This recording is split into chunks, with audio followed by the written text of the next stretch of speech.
Buenas noches a todos. La doctora Balián es neuróloga, médica del Hospital Italiano de Buenos Aires, y nos está acompañando hoy en un ateneo que originalmente iba a presentar la doctora Zurrú, que está con un tema de salud, que desgraciadamente para todos nosotros y para ella no puede estar acá, pero gracias a Natalia, que va a presentar un paciente que creo que en última instancia es un paciente tuyo, ¿no?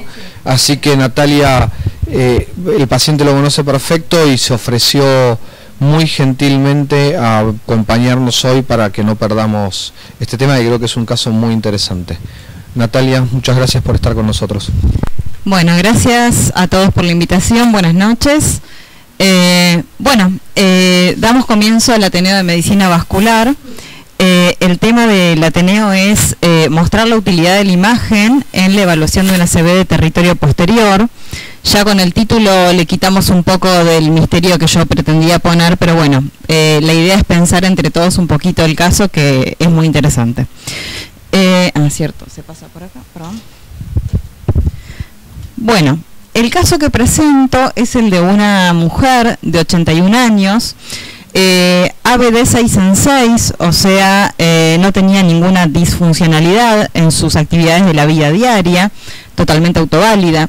Como antecedentes personales, ella tiene artritis reumatoidea de larga evolución en tratamientos, una historia de mareos crónicos, no demasiado afiliados, y algunas consultas en la historia clínica por BPPV, o sea, vértigo posicional paroxístico benigno, que cada tanto requería maniobras de reposicionamiento de otolitos y dislipemia. Venía medicada con leflunomida, 20 miligramos día, hidroclorotiazida 12,5, simvastatina 10 miligramos y un complejo vitamínico. El motivo de consulta, ella viene a la guardia por un cuadro de disfagia de inicio súbito de hacía 24 horas de evolución.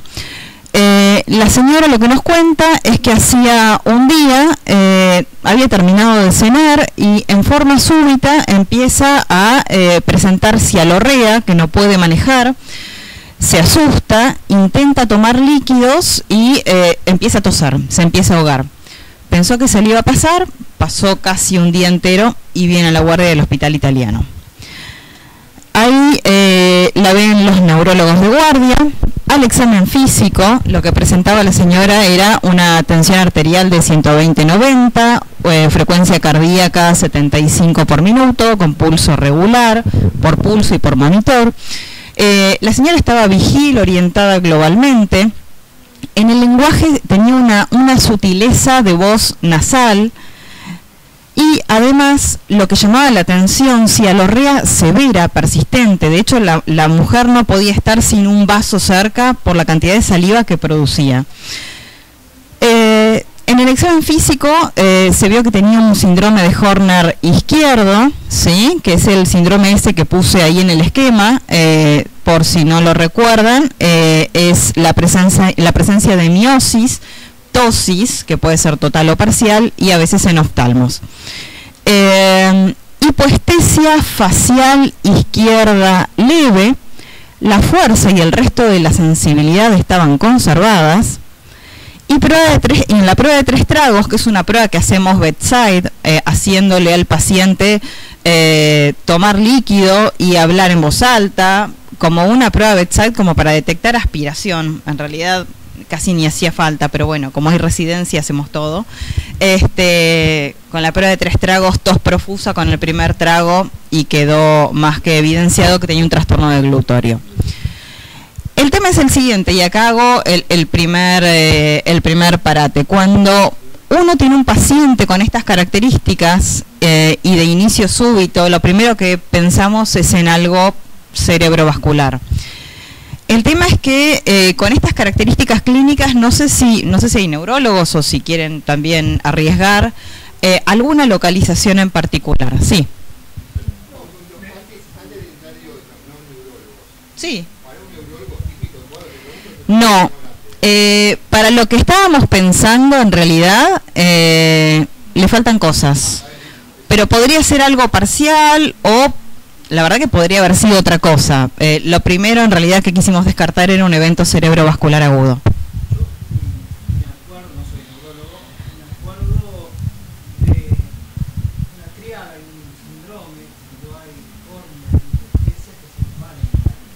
Ok. No me acuerdo el tercero de la teatro, pero por lo menos tiene dos componentes que están relacionados con la celulosa posterior, o sea, cómo se ve posterior. Que yo, con pocos conocimientos neurológicos, uno puede ser un síndrome de Waldenberg y ahí no se ve posterior, aunque la disfagia es rara, no tiene muchos cuadros clínicos. Bueno, bien, tibio a caliente, bien. ¿Alguien más quiere arriesgar? ¿Topografía? Yo esto te lo preguntaba por una cuestión de que en la mayoría de las guardias no hay un neurólogo presente. Yo sé que en italiano en un segundo de neurólogo, pero si esto por eso, para vos crees que un clínico, o bueno, porque es el que la mayoría de veces lo recibe y lo puede llegar a detectar mismo a... Mira, lamentablemente con las características que tenía este cuadro al presentarse, podría pasar desapercibido. Sin embargo, hay una bandera roja y es el Horner. El Horner tendría que alertar, no importa tanto la localización, el Horner te puede llevar según las 3 neuronas que tiene toda la vía a distintos lugares. Hipotálamo, en su recorrido hasta la médula cervical alta, cuando vuelve por todo el plexo pericarotídeo y hasta la órbita, cuando llega al músculo ciliar dilatador de la pupila, digamos. En ese recorrido, por lo menos la bandera roja es de algo está pasando en ese trayecto, así de grosero. Ni hablar que, bueno, además la señora está teniendo síntomas o de disfunción vulvar o de alguna otra localización, ¿sí? Pero esto podría ser, como dijo el doctor, tronco hasta que se demuestre lo contrario. Habrá que ver si el Horner encaja en el síndrome que él decía recién o es parte de otra cosa, ¿sí? Bien, perfecto. O sea, en un lugar que no hay neurólogo, este paciente, por lo del glutorio y por el Horner, tendría que quedar adentro. En breve se verá, ¿sí? Ante la duda, se interna un paciente así. Bien, entonces, esta era la lesión. Puse solamente la secuencia importante. Este es un estudio de resonancia magnética. La imagen de arriba es... Perdón, a ver. Acá. La imagen de arriba es la secuencia de difusión, la imagen de abajo es el mapa de ADC. Esta es la secuencia que utilizamos para ver si el paciente tiene un accidente cerebrovascular agudo. Y este es el infarto. Ven que ahí hay un área que nosotros le decimos que restringe la difusión, que brilla. Esa área está en el aspecto lateral del bulbo izquierdo, ¿sí? Y como decía el doctor, perfecto, esto es un síndrome de Wallenberg incompleto. ¿Por qué incompleto? Ahora vamos a ver qué más le falta a este síndrome. Igualmente es interesante tener en cuenta, para después poder estudiar la etiología, por qué a la mujer le ha pasado esto, tener en cuenta el territorio de vascularización, o sea, qué arteria irriga el aspecto lateral del bulbo. Bueno, ahí donde está marcada la flecha, la arteria es la pica, la arteria cerebelosa posterior-inferior, pero también comparte el territorio de irrigación con toda la parte, con todo el sector, perdón, inferior del cerebelo, ¿sí? Y también pedúnculo cerebeloso inferior. O sea que es bien incompleto el Wallenberg, tanto en clínica como en la expresión del infarto. Ya veremos qué es lo que ha pasado para que no haya infartado el territorio completo de ese lado. Y como les decía, este territorio está irrigado por la pica, ¿sí? Que es rama colateral de la arteria vertebral. La arteria vertebral, ¿sí? Hay una de cada lado, da su pica correspondiente antes de anastomosarse con la vertebral contralateral para formar el tronco de la basilar. ¿Ok? Bueno, esto es lo que... hacer una pregunta? Sí, cómo no. Si no hubieses tenido resonancia, digo, muchos centros no tienen resonancia, ¿la tomografía lo hubiese detectado o no? Probablemente no. Probablemente, muy probablemente no. De hecho, fíjate lo chiquitito que es en la resonancia, acá, esa área muy chiquitita, y la resonancia encima para fosa posterior, para territorio posterior, en las primeras horas, acá ya había pasado un día, tiene un alto porcentaje de falsos negativos. O sea, capaz que esta señora consultaba a las horas de producido y hacíamos este estudio, venía negativo. Ya nos pasó en más de una oportunidad, y sabiendo esto se han repetido las resonancias y después se vio el infarto. Sí, totalmente, muy probablemente no se haya visto. Ok, bien.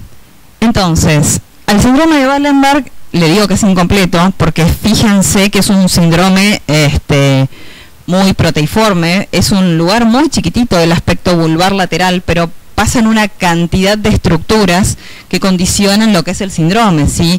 Yo puse en rojo lo que tenía la señora. Nuestra paciente tenía alteración de la sensibilidad termoalgésica facial de ese lado de la cara. Ella no se había dado cuenta de eso cuando le hacíamos sensibilidad al examen físico neurológico.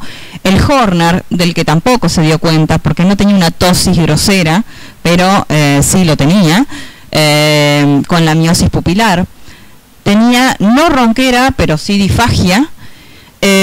Y hasta ahí. Faltan un montón de otras cosas, pero bueno, básicamente lo que tenía nuestra paciente comprometido, la sensibilidad termoalgésica se explica por el núcleo espinal del trigémino. El trigémino tiene 3 núcleos, el último está en el bulbo. El síndrome de Horner ipsilateral, que es la vía de la iridiodilatación, que cuando se altera la pupila está miótica. Tiene que ver con la vía simpática descendente en su recorrido hacia la médula espinal. La disfagia y ronquera, que tiene que ver con un complejo nuclear, más que un núcleo, es un complejo nuclear de 3 núcleos, el glosofaringeo, el neumogástrico y el espinal. Y bueno, después al síndrome le faltan otras cosas, como por ejemplo hipo, que cuando los pacientes lo tienen es muy severo. Nistagmus, oscilopsia y vértigo.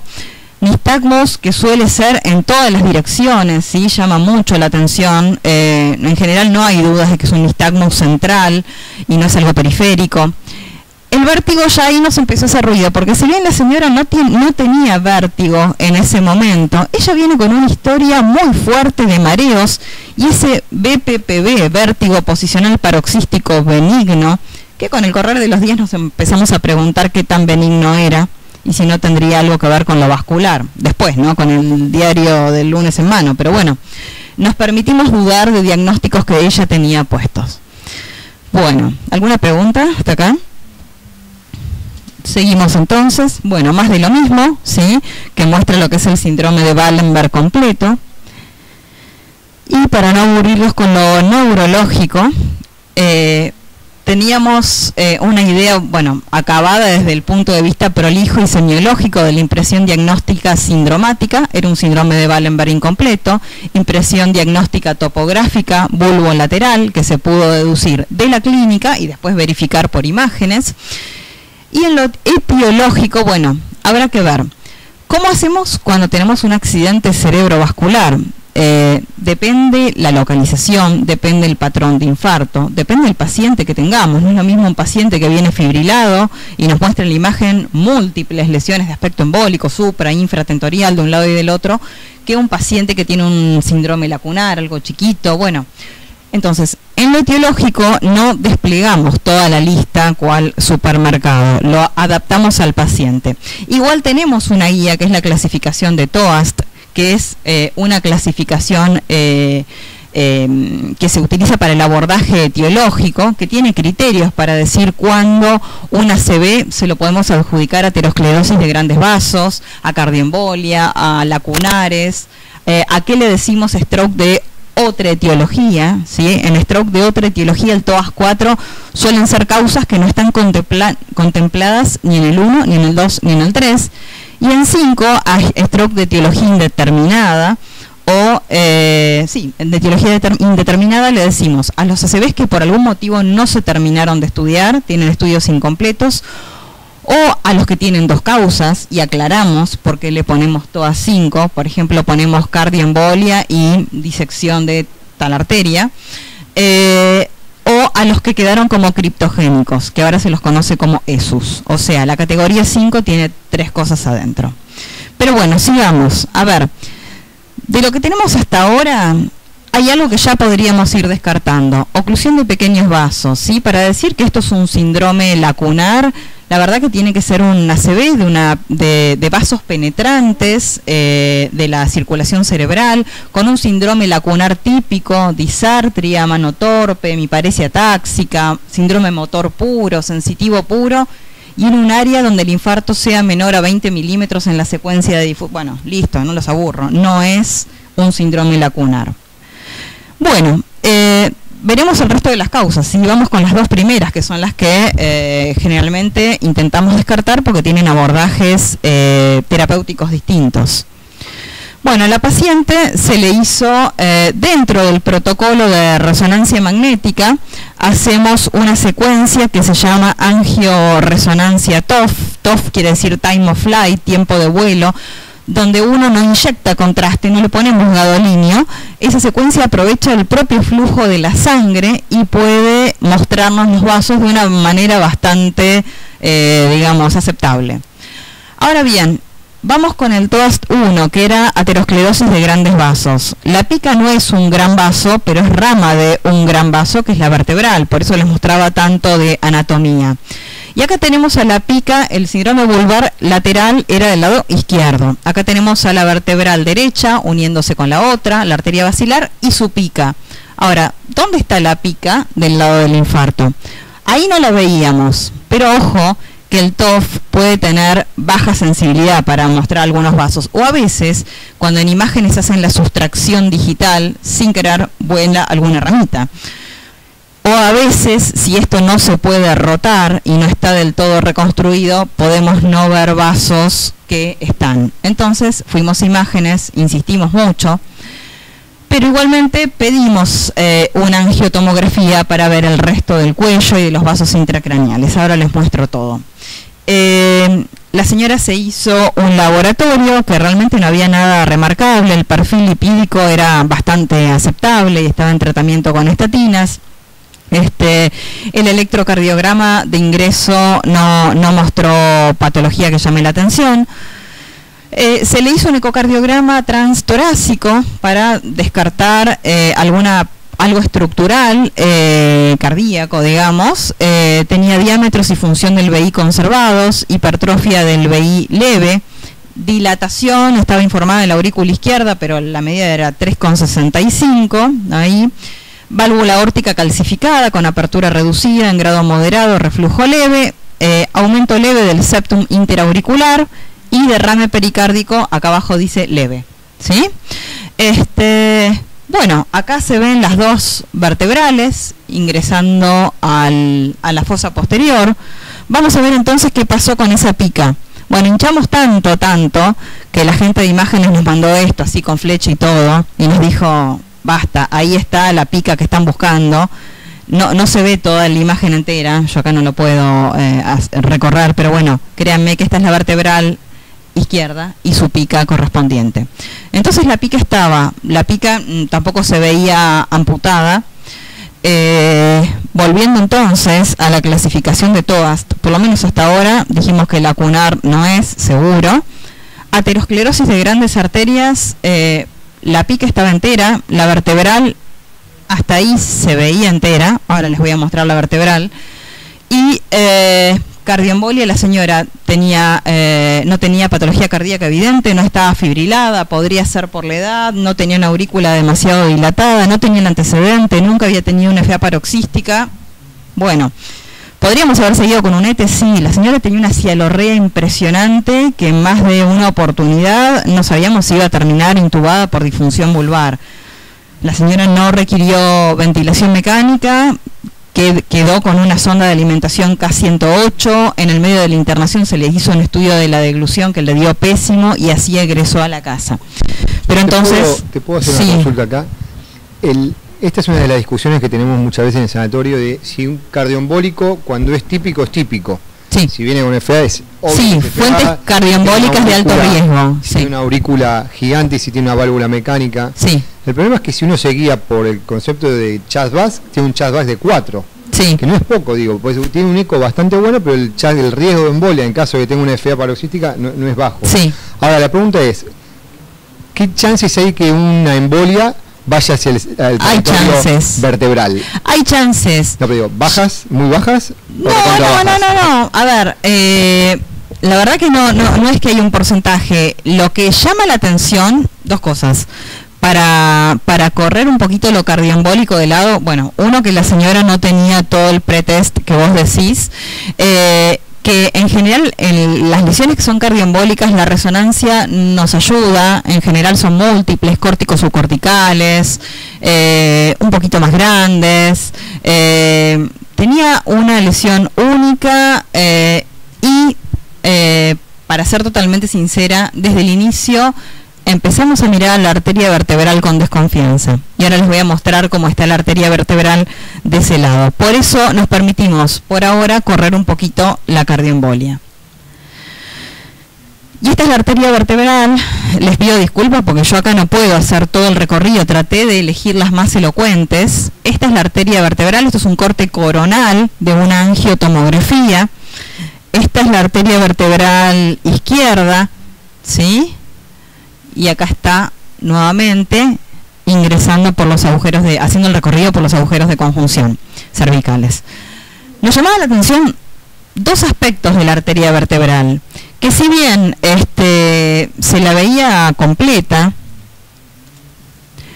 nos llamaba la atención estos dos, acá este acodamiento, que cuando uno la giraba se veía con esa codadura, bueno, sabíamos mucho más que eso, y a nivel de C2, más o menos, que era lo que intuíamos, veíamos una disminución del calibre, una disminución grosera del calibre. Yo acá las puse estáticas, pero la verdad que llamaba la atención, justo del lado que está el infarto, ¿sí?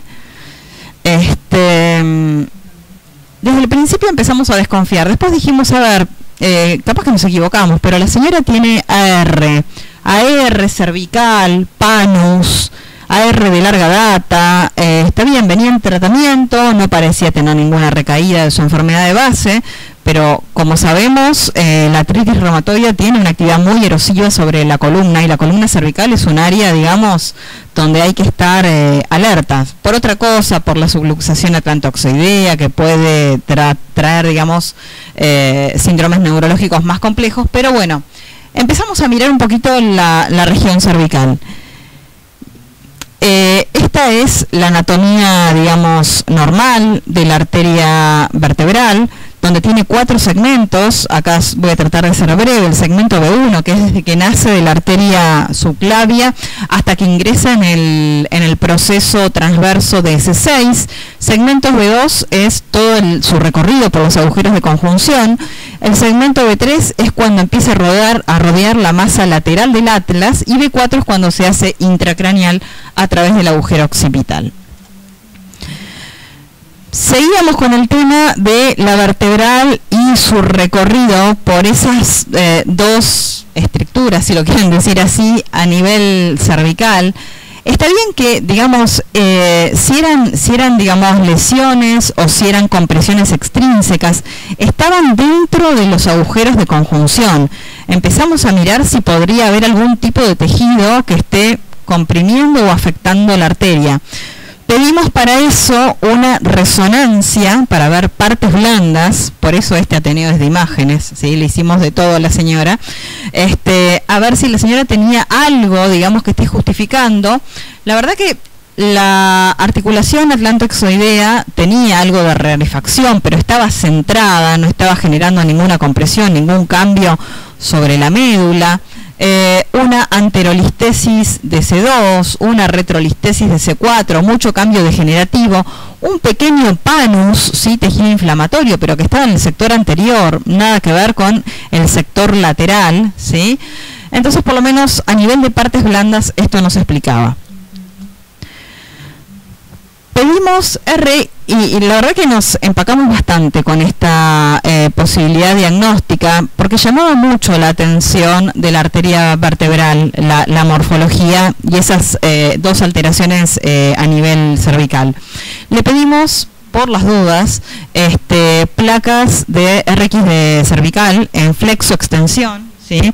Este es el cuello en posición neutra, flexión y extensión, No se vio nada grosero, le pedimos interconsulta a traumatología, que no entendían por qué le pedíamos esto, ni lo que estábamos pensando, y era en realidad mejor ni explicárselos.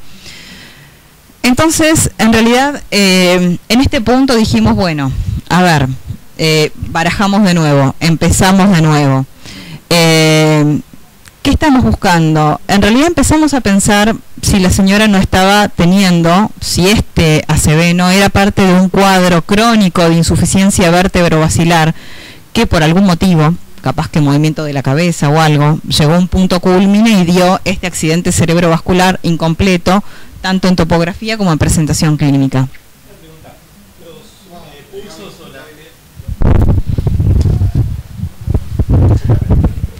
Una pregunta, los pulsos o las actividades de ambos brazos, no sé si me perdí esa parte del examen físico. No lo dije, pero eran simétricos. Eran simétricos, no soplaba, entiendo a lo que va la pregunta, no. Y de hecho, como le habíamos hecho angiotomografía, estaba visto el arco aórtico, las subclavias, y a ese nivel no se veía ninguna patología focal que justifique esto, ni desde el nacimiento de la vertebral de ese lado.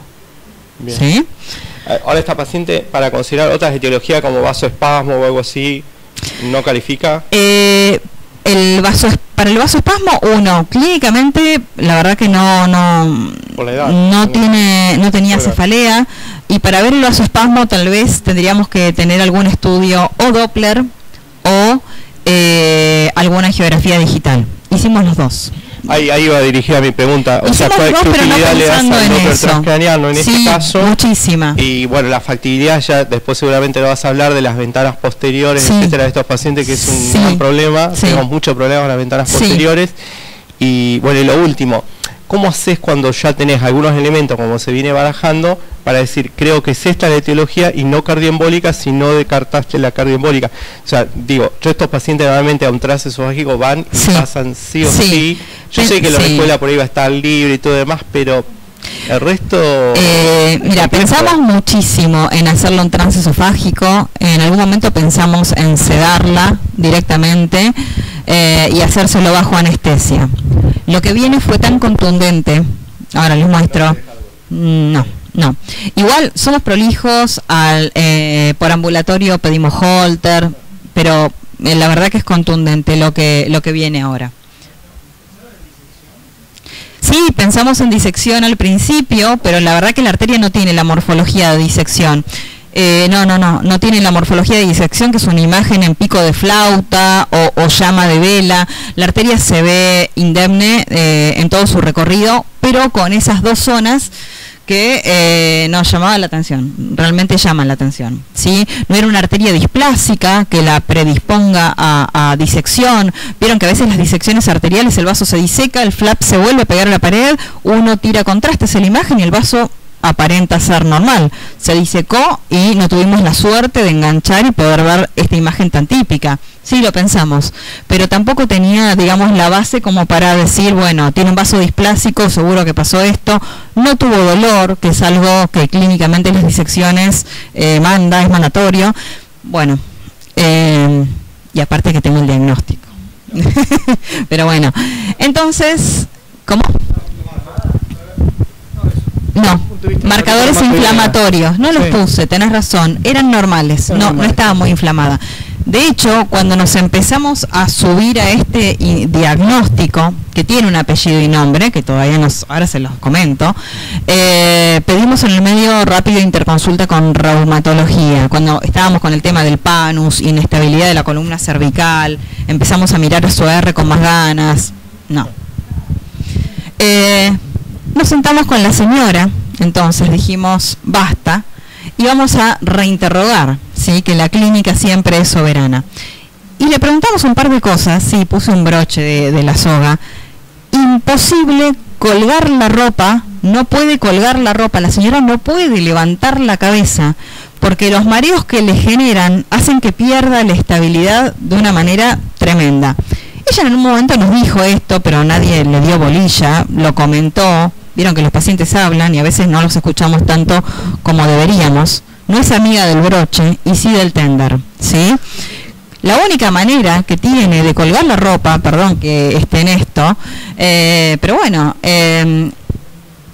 nos empezó a decir que ella se maneja, digamos, con los movimientos cervicales como si estuviese varada, sin estarlo, porque es la única manera de no marearse. Ahí empezamos a mirar un poquito para atrás. Había tenido varios ingresos, no a la guardia, pero sí por demanda espontánea de neurología para que le reposicionen los otolitos, supuestamente, por este vértigo paroxístico, y darle con el movimiento del cuello y se reposicionaba para un lado, para el otro. Y dijimos, ¿no tendrá insuficiencia vértebro-basilar esta mujer? ¿Cómo se imaginan que nos pusimos a estudiar la insuficiencia vértebro-basilar? ¿Qué harían? ¿Qué se les ocurre para ver flujo y cómo le sienta?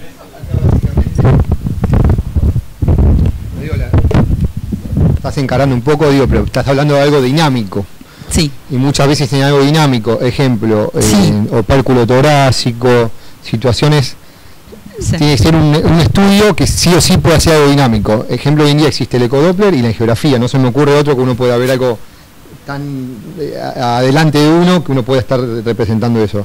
Una angiografía generando algún cambio podría ser una opción. Perfecto. El ecodoppler, estoy pensando en algún cambio de posición y uno puede ver cambio de flujo en la vertebral, pero bueno, se me ocurre eso.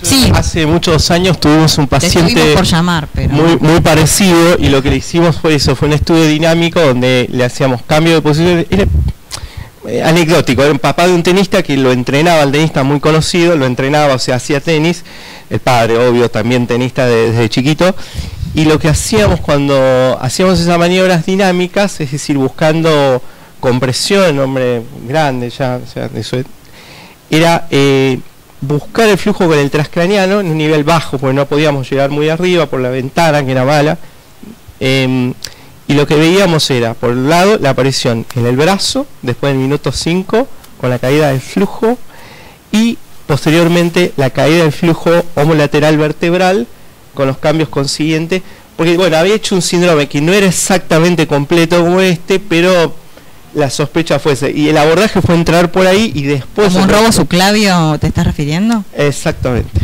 Ok. Exactamente. Claro. Bueno, es a lo que fuimos. A la señora lo que hicimos fue, le hicimos un Doppler transcranial, ¿sí?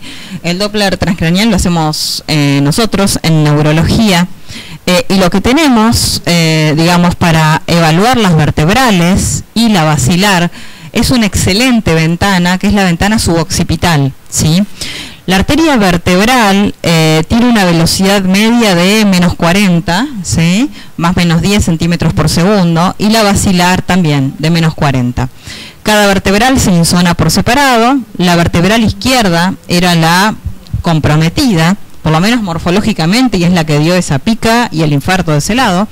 Entonces, ¿qué hicimos? La verdad, primero, aviso, no fue muy difícil poder hacer esto dinámico con la paciente, porque si bien la ventana era excelente, los flujos que nos encontrábamos eran tan bajos que empezamos a dudar de la confiabilidad del estudio, de nosotros en realidad. Pero bueno, esto lo chequeamos. La señora aparte, era verdad lo del broche y lo del tender, casi no la podíamos hacer mover la cabeza porque se mareaba. Entonces empezamos, arteria vertebral derecha, menos 40 velocidad media, arteria vertebral derecha menos 20, en posición neutra, arteria vertebral izquierda menos 15, estos eran sus basales, ¿sí? Esto que está al costadito son los IP, los índices de pulsatilidad, que deberían ser menores o iguales a 1, ¿sí? Que expresan la resistencia del vaso. En flexión, la vertebral derecha bajaba a menos 18, la izquierda a menos 13. En extensión, arteria vertebral derecha menos 8, izquierda menos 9.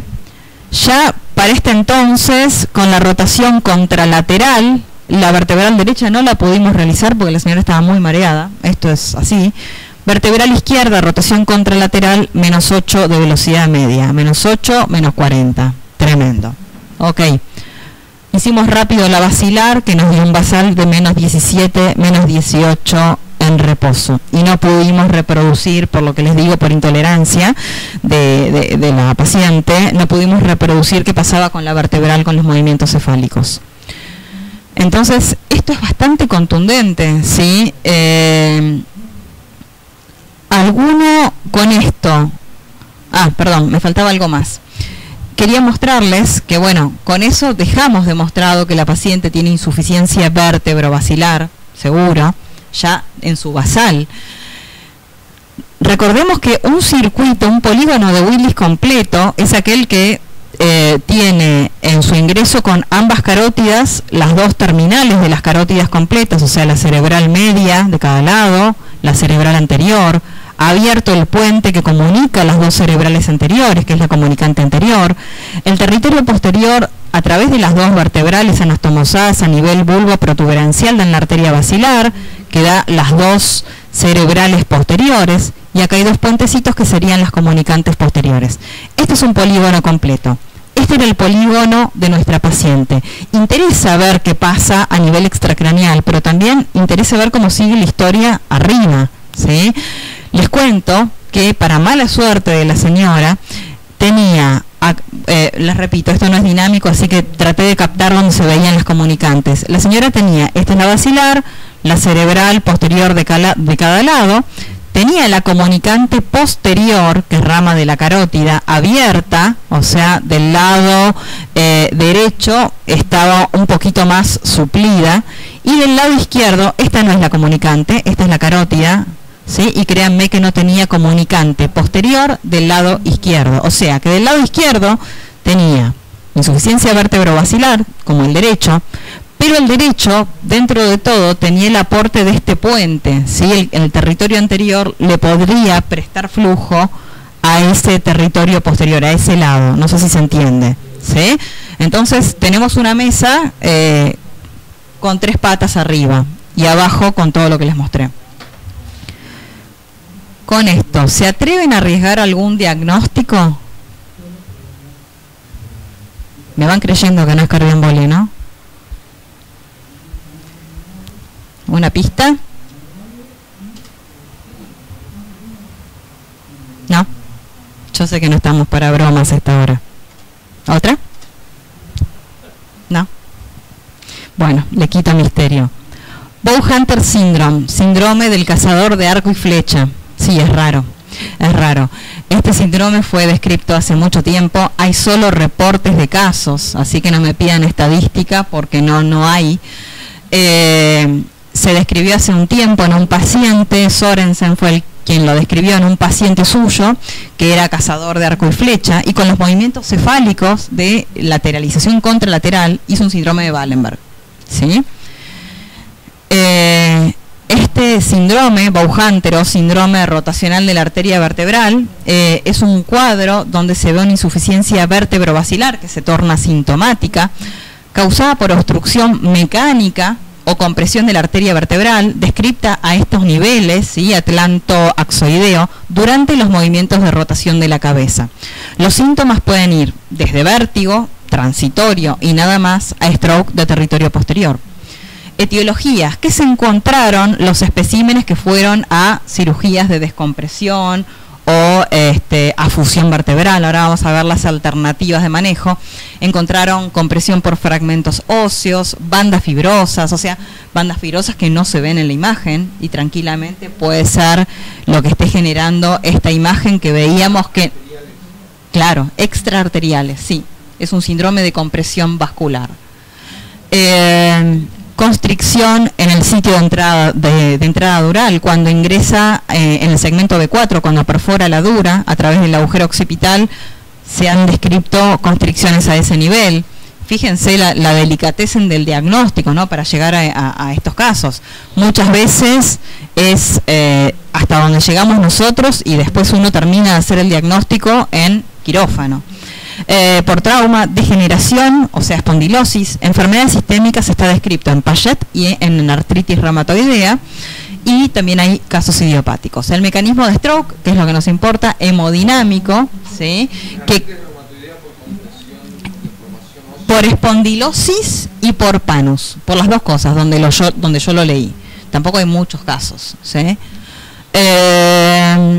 Bueno, el mecanismo de ACV es hemodinámico, se presume que es hemodinámico, y o tromboembólico, ¿sí? Porque hemodinámico es lo más lógico, lo que hemos visto que le pasa por lo menos a nuestra paciente con los movimientos de la cabeza, pero también el estrés parietal sostenido sobre el área estenótica con una compresión extrínseca puede generar cambios endoteliales y embolia de origen arterial.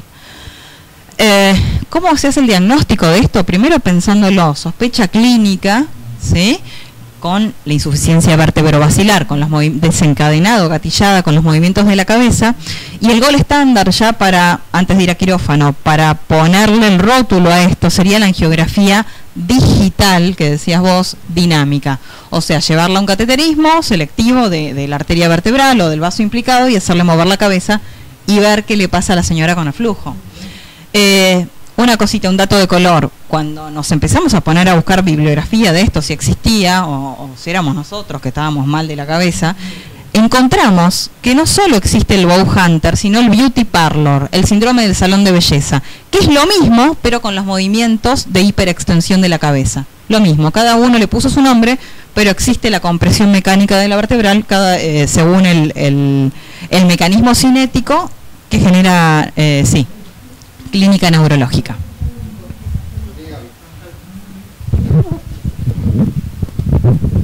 Esto. Hola. Sí, esto es bilateral siempre, porque esto parecería ser, porque todas las dos arterias vertebrales tenían bajo flujo, ¿no? Sí. De arranque. Sí. ¿Es bilateral? No. ¿Y si fuera unilateral, sería menos sintomático? No. Bueno, a ver, en nuestra paciente parecía ser bilateral, lo que claramente le dio clínica fue la arteria vertebral izquierda, que era la que nos venía llamando la atención desde el primer estudio vascular, que era un angio-TC de cuello. Está descrito unilateral y bilateral. ¿Qué es lo que va a terminar de demostrar qué clínica va a tener la paciente? ¿Cómo sigue la historia arriba? Por eso les muestro cómo está el circuito. No es lo mismo patología vertebral en el cuello con un polígono súper completo, con las comunicantes abiertas, con todos los vasos abiertos, que un polígono que ya tiene alguna patita cortada, ¿sí? Importa muchísimo eso. Es fundamental, porque la evolución va a ser otra, no se van a preocupar tanto por la otra vertebral. Exacto. ¿No? A ver, esto es otro territorio, pero es como las carótidas. Cuando estudiamos la carótida, nosotros pedimos los estudios para ver cómo está el polígono, o sea, ¿sí? Importa muchísimo y de eso depende. ¿Alguna otra pregunta? Sí.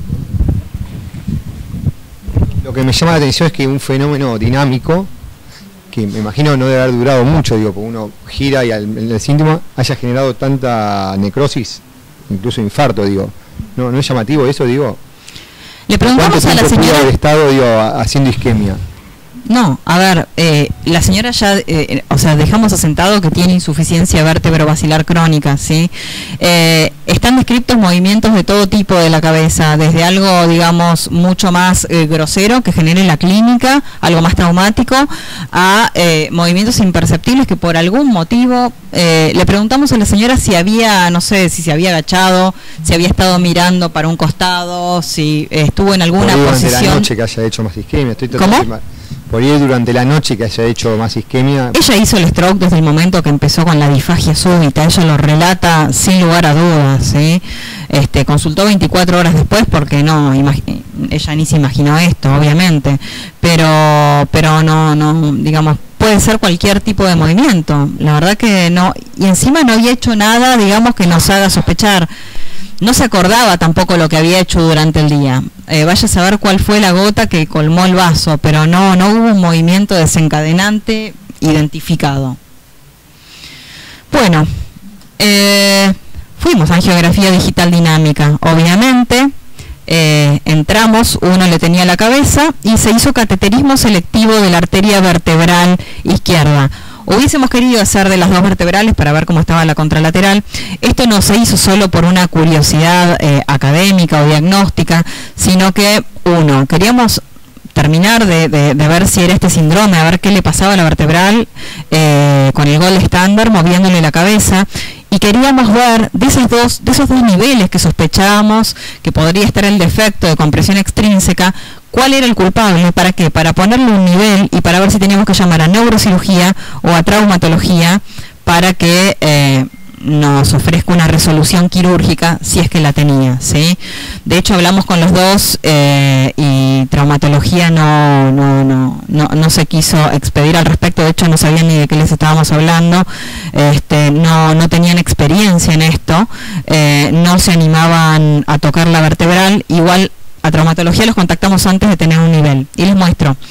Este es el preliminar, el primer disparo en la arteria vertebral izquierda. Fíjense que esta es una proyección lateral y miren el sitio que veíamos amenazado por angiotomografía, ¿sí? Este es el nivel superior y el otro era la codadura esta que veíamos acá abajo. Bueno, ahí nos íbamos a enterar cuál era el culpable. Esta es una proyección anterior, que era, así lo veíamos por angiotomografía, veíamos la apófisis odontoides, veíamos una proyección anteroposterior y justo esta parte nos quedaba ciega, que es donde está la masa lateral del atlas, ¿sí? De C2, perdón. Nos quedaba ciega porque hay un fragmento óseo que no nos dejaba ver. Entonces, lo que hicimos, esta es la imagen linda, donde muestra el área francamente estenosada y o comprimida. Recuerden que acá partes blandas no podemos ver, no vamos a saber qué es lo que estaba comprimiendo, pero sí qué le pasaba con los movimientos dinámicos. Nuestra paciente entonces, cateterismo selectivo de la arteria vertebral izquierda, proyección anteroposterior, proyección lateral en posición neutra, con el cuello en posición neutra. La hicimos extender la cabeza y la verdad que el flujo no cambiaba, ¿sí? La arteria vertebral se llegaba a ver perfecto hasta su porción distal, intracraneal. Y fuimos a ver si esto era el famoso Bowhunter, ¿sí? El tema del cazador de arco y flecha, que es con los movimientos de rotación contralateral. Cuando la paciente rotaba la cabeza a la derecha, en posición neutra, se ven las dos vertebrales y ahí llegó la vertebral izquierda. Fíjense lo que generaba rotar la cabeza a la derecha. Y rotarla a la izquierda también, tremendo. La señora se quedaba sin arteria basilar, un peligro, ¿sí? Eso es B2, ¿no? Y acá tenemos el nivel, que lo pudimos marcar, porque después fuimos a correlacionarlo con la parte ósea, ¿sí?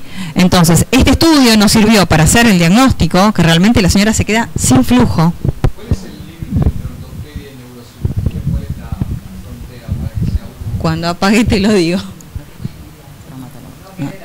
No, a ver, en realidad ninguno de los dos servicios estaba muy al tanto de esto. Nosotros también lo tuvimos que buscar, ojo, para llegar a la angio digital dinámica, lo buscamos al ver que era el gold estándar y que la paciente no la íbamos a poner en riesgo, supuestamente, decidimos hacerlo. Traumatología la iba a tocar, si se animaban, si era por abajo de C2, C3. Neurocirugía, si es un nivel más alto. Igual, los dos nos dijeron lo mismo. Es una zona de alto riesgo de compromiso neurológico y la arteria vertebral está rodeada por un plexo venoso muy rico donde el sangrado puede llegar a ser incoercible, ¿sí? Una cosa era tener que instrumentar la arteria por arriba de donde tenía de su recorrido intraforaminal, ¿sí? Dentro de los agujeros transversos, si hay algún sangrado, la verdad que no iba a ser fácil cohibirlo. Y por arriba, bueno, iba a ser complejo, pero íbamos a discutirlo, ¿sí? Sí, cómo no. La cirugía se trata de que fresarle el hueso, digamos. Ahora les cuento, ya mismo, ya estamos terminando, le cuento de las... Sí. Me parece que es entre C1 y C2. Es a nivel de C2, acá pudimos... El Atlas Axis. es B3, es B3. A ver, los agujeros de conjunción llegan hasta C2, porque C1 tiene masa lateral y no tiene agujerito transverso. Es justo cuando está saliendo, ¿se acuerdan de los dos niveles que sospechábamos era el más alto? Y no lo veíamos bien porque era justo cuando estaba saliendo del agujero, del último agujero transverso, que es el de C2, y pegando la vuelta para abrazar la masa lateral del atlas. Nos quedaba atrás del hueso. Así todo se veía algo llamativo. Sí. Sí. Esto es, digamos, me imagino si es tan difícil resolverlo por vía quirúrgica, la posibilidad de, si no es una compresión ósea, si es una cosa que tenga que ver con tejido blando, con un tejido más blando, intentar una angioplastía y ver si se dilata y poner un stent, ¿es una posibilidad? Está descrito, pero con muy poco éxito terapéutico. Cuando hay una compresión extrínseca, se trata de no poner un stent porque probablemente vaya a colapsarse, ¿sí? La preferencia es o no tocarlo o fusionar la parte ósea como para generar un collar ortopédico interno para limitar la movilidad cervical, que es válido, ¿sí? Depende del riesgo de la paciente, comorbilidades y un montón de cosas, o directamente ir a descomprimir la arteria. O hay técnicas combinadas de descompresión, ¿sí?, por vía quirúrgica, y de fusión, las dos cosas. Depende lo que uno, todo el approach que uno pueda llegar a antes de un quirófano. No es de elección el stent, pero bueno, puede llegar a contemplarse. Está más descrito en casos de que tenga compromiso contralateral. Nosotros hicimos cateterismo selectivo de esta vertebral porque en hemodinamia la señora se mareó muchísimo después de hacer estas maniobras y el diagnóstico, muchísimo. Estaba despierto, obviamente. Y aparte nos comentó el hemodinamista que tenía bastante ateromatosis en la otra subclavia y me dijo, esto puede ser paralío, y cortamos ahí. Está muy sintomática la paciente y ya está. Entonces el manejo del Bow-Hunter Syndrome puede ser o conservador o quirúrgico, que era lo que estábamos diciendo. Ni hablar de evitar la rotación cervical, collar cervical es una opción. Hay descrito tratamiento médico desde la antiagregación, anticoagulación, sin un fundamento claro, pero bueno, ante la sospecha de embolia arterial, digamos. Y yo ahí les puse, eso no está en los papers, pero no reposicionar el BPPV de la paciente. Ahora, era BPPV, miren las maniobras violentas que hacemos nosotros, los neurólogos o los otorrinos, para reposicionar el BPPV. En el próximo reposicionamiento la señora hace un tope de basilar y o queda enclaustrada, o queda con un infarto occipital grande, o con ceguera legal bilateral, ¿sí?, o con cualquier otro síndrome de tronco combinado. El quirúrgico, el tratamiento quirúrgico, va desde la descompresión sola de la arteria vertebral, que puede tener un abordaje anterior, anterolateral o posterior, de acuerdo a todas las características de los estudios previos que tengamos de la paciente, del nivel. Por eso era importante marcar el nivel. Se puede hacer fusión posterior de C1 C2 para, ya está, limitar los movimientos y por lo menos evitar la recurrencia. Técnicas combinadas de ambas, de las dos, descompresión y fusión anterior, o endovascular, como decía Blura, que bueno, está reportado. Obviamente para esto no hay guías de manejo porque son todos reportes, pocos, muy distintas edades, compromiso unilateral, bilateral, con infarto, sin infarto. La técnica de descompresión, sin ir a lo neuroquirúrgico, que no es a lo que me dedico, lo que se recomienda es hacer un monitoreo Doppler preoperatorio para ya, asentar los flujos basales. Se hace una incisión anterolateral en el borde anterior del esternocleidomastoideo. Se van separando los reparos anatómicos. Este es el nervio C1, que a veces se puede sacrificar, y a lo sumo lo que deja como secuelas un poco de anestesia en la región dorsal del cuello y algo de la cara. Se busca el reparo anatómico de la arteria vertebral y ahí se buscan los materiales que le estén comprimiendo. Por eso es importantísimo hacer esto ya teledirigido con un estudio angiográfico, que puede ser angiografía digital o puede ser angiotomografía dinámica. Se puede hacer en el tomógrafo esto de los movimientos del cuello, pero no es tan rápido como el disparo de la angiografía digital. Yo a la señora no la puedo tener 3 horas con el cuello para un lado hasta que se haga el disparo del tomógrafo, porque o hace un stroke, o se va a sentir mal, o tal vez encima tenga la mala suerte de no poderlo captar cuando tiren el yodo, ¿sí? Por eso el gol estándar es la angiografía digital. Este es un algoritmo de manejo que encontré solamente en uno de los reportes, donde dice Bowhunter Syndrome pensado. Bueno, todas las cosas que se pueden utilizar para hacer el diagnóstico, desde resonancia magnética, RX dinámica, que era la que hacíamos nosotros en flexo de extensión, primero para descartar inestabilidad ósea cervical, angio-TC dinámica o, bueno, Doppler, ¿sí? Estos son potenciales evocados de tronco que, bueno, no nos quedó la duda que era tronco, ni clínicamente ni por imágenes, no hace falta. Gol estándar, angiografía digital dinámica, y de ahí, digamos, ¿qué más tenía la paciente? ¿Tiene compresión y o inestabilidad? Bueno, capaz que lo mejor sea ir a la descompresión por vía anterior o posterior. ¿Tiene además inestabilidad del cuello? No era el caso, tenía algunas listesis nuestra paciente, antero-retrolistesis, pero no inestabilidad ortopédica. Pero si hubiese tenido, capaz que lo mejor era hacer una fusión cervical. ¿Tiene asociación contralateral con la otra vertebral comprometida? La verdad que nosotros no lo sabemos. O estenosis proximal a nivel de la subclavia. Bueno, capaz que ahí sí es candidato a un stent. Esto hay que adecuarlo a cada paciente. O es inoperable, por lo que sea. Anticoagulación, y yo acá le agregaría / antiagregación. Nuestra paciente, la verdad que quedó muy secuelada con el tema del glutorio, muy secuelada. Se fue a la casa con una sonda K108. Antes de que le pase todo esto estaba en plan de cirugías de cataratas bilateral, lo cual limitaba mucho la deambulación. Así que, digamos, en el hospital hay un protocolo donde uno puede hacer una evaluación prequirúrgica que va más allá de digamos, la evaluación preanestésica, teniendo todas las comorbilidades. Lo ve en forma multidisciplinaria un equipo donde es un clínico que se encarga de toda la parte preoperatoria, aspectos gerontológicos, manejo del dolor.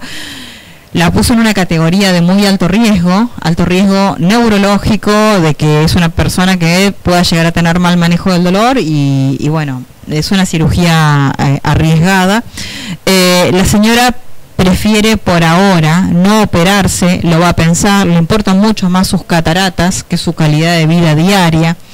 No se quiere poner collar ortopédico, no se quiere fusionar la columna, quiere seguir manejándose con el tender.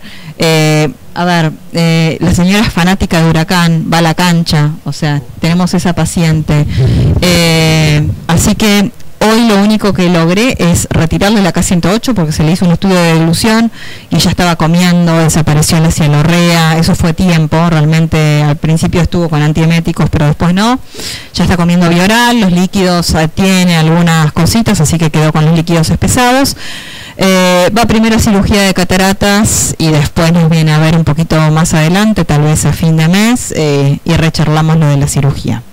Si la toca a alguien, va a ser neurocirugía y cruzaremos los dedos. Este es el caso. No sé si tienen alguna pregunta más. Gracias.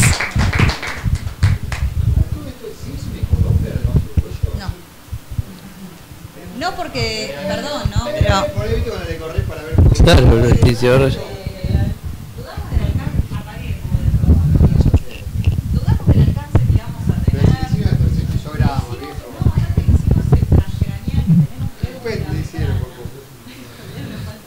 ¿Te puedo hacer una pregunta? Excelente el caso. Creo... No sé si hay gente que quiere escuchar esto, la verdad. No lo podemos saber, bueno, porque hay que fijarse en esa computadora. Bueno, sí. Sí, otra pregunta, decime. Excelente el caso, muy bueno. Creo, a mí por lo menos me has enseñado algo que no sabía, así que gracias. lo que me hace pensar es, esto es una cosa como rara, ¿no? O sea, y muchas veces los pacientes vienen y me dicen, no, yo me mareo por el problema de la vertebral. Y yo siempre digo, quédese tranquilo, vaya, esto no pasa. No, por Dios, no nos subamos a este caballo. Es peligroso lo que acabo de presentar, porque esto es como que echa por tierra que no existe el mareo cervical, que es lo que le decimos en general a los pacientes. Bueno, hay como una creencia popular de, me dijeron, son las cervicales. Si vos al paciente le decís rectificación cervical, se quedan tranquilos, no saben qué se puede hacer, pero ya tienen un diagnóstico. Y es raro que la patología, es raro en serio, que la patología de columna cervical de mareos, ¿sí? Porque, a ver, la arteria vertebral, como vimos, transcurre toda dentro de un canal óseo. Realmente tenés que tener algo de todas estas cosas. Yo te digo que haciendo Doppler, no te digo que una vez por día, pero te aseguro que una vez por semana alguien me dice, no doctor, porque yo me mareo porque mi problema son las cervicales. Y yo estaba convencido y siempre le decía que ese tranquilo, que no hay ningún problema. Yo quiero saber qué hago ahora. Que me deciste que existe esto y que las vertebrales se puede dar todo eso. Entonces, ¿qué hago? A un paciente cuando le digo, vaya y hagas un Doppler transcraniano, a todo paciente que... Me lo podés mandar, pero bueno, si querés yo selecciono, pero en realidad para que le genere mareos, ¿sí? Tiene que tener una base ya de insuficiencia vértebro-basilar grosera, bilateral, tal vez arriba el polígono no esté completo. Porque yo ahora quiero que vengas la semana que viene y no nos des una clase de Baughunter, nos des una charla de manejo de la insuficiencia vértebro-basilar globalmente, porque yo mientras hablabas me metí en el UpToDate, entonces busqué eso y el artículo que quería mandarlo por WhatsApp. No se puede desde la yo les mando esto, pero después. El artículo es larguísimo, hay 20.000 millones de causas. No, por eso, no. Digo, a ver, ¿cómo nos quedamos todos los días? Un paciente y sobre todo geronte mareado. Sí, ¿esto? Gírala. Ahí estamos. Un paciente y sobre todo geronte mareado abre un abanico de posibilidades. Sumado a que toda esta gente en general tiene patología osteoarticular, tiene dolores crónicos, la zona cervical no está exenta, de hecho es una de las zonas más comprometidas, entonces uno va directamente a relacionar el mareo con lo cervical.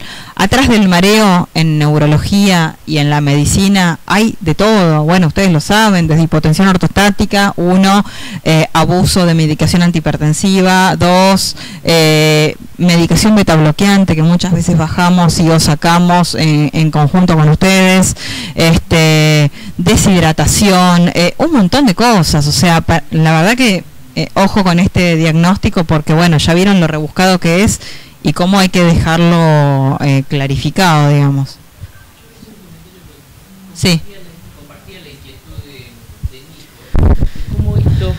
de cómo esto, que es algo transitorio, digamos, levantaba los brazos y se mareaba, podía generar una... No se mareaba al levantar los brazos, sí. Se levantaba se mareaba al hiperextender la cabeza y capaz que al rotar contralateral para colgar la ropa. De acuerdo. Sí. Pero ¿cómo podía llegar a generar un infarto, necrosis? Lo que pasa es que, claro, después viendo cómo quedaba la arteria al rotar la cabeza, con quedarse dormida mirando para la izquierda ya era alcanzaba para infartarse. Sí, ni hablar. No, bueno, sí. Es que por eso, digamos, que se ocluía la arteria durante un rato y ahí sí se infartaba. Ahora, la pregunta es, cuando decías de reposicionar en el vértigo posicional benigno, quizás no le hicieras tanto daño, porque es algo transitorio, o me equivoco. Es decir, bueno, esto parece, digamos, porque para poder infartar tiene que haber sido una postura viciosa, para ella viciosa, durante un periodo. Es una maniobra súbita, por ahí no le hacía nada. Se me ocurre a mí pensar, no sé qué. Y dice dinámica, por eso a veces, pero con el tiempo empieza a lesionar la arteria. Genera, por ahí muchas veces, un aneurisma, y esa es la causa de una arterial aguda del brazo, o por embolización, digo, pensando que haya lesionado la arteria y haya embolizado en ese momento. Es una posibilidad, pero llamativamente no estaba muy alterada la... Bueno, no me gusta mentir. ¿Alguno familiar de la paciente? Bueno, evidentemente no hacían falta ningún movimiento ni grosero ni sostenido. No puse acá la difusión cerebral después de la angiografía digital. La señora después de la angiografía digital dinámica terminó muy mareada. Al otro día se iba de alta porque ya tenía diagnóstico, ya tenía nivel lesional, que era C2, ya habíamos hablado con neurocirugía e íbamos a ver por diferido bien qué hacíamos, porque nos queríamos juntar primero nosotros. La señora era parte de sus mareos habituales, no agregó más clínica neurológica focal, terminó muy mareada, ya venía mareada desde el día que le hicimos el Doppler transcraneal. A nivel cerebeloso, en el territorio de la pica, bilateral, pero más del lado izquierdo, tenía nuevas lesiones isquémicas agudas. Claro que tiene que operarse. ¿Y qué estaríamos anticoagulando? Sí, bueno, pero bueno, la señora tiene un cartel así en la historia clínica, por lo pronto, para no hacer mala praxis nosotros, de no reposicionar. Ante vértigo agudo, avisar a neurología y no hacer maniobras de reposicionamiento. A ver, estuve yo en la angiografía digital, yo le moví la cabeza para un lado y para el otro. Cuando apenas veíamos que hacíamos el disparo con yodo y cesaba el flujo vertebral en C2, sí, la reposicionábamos rápido. De hecho, el hemodinamista, Peralta, se asustó y me decía, la cabeza derecha, porque no teníamos flujo. La señora no tenía arteria basilar, ¿sí? No, a ver, a la señora le cae una maceta por atrás, hace un reflejo de girarse, es un peligro, sí. Y va a la cancha. Gracias.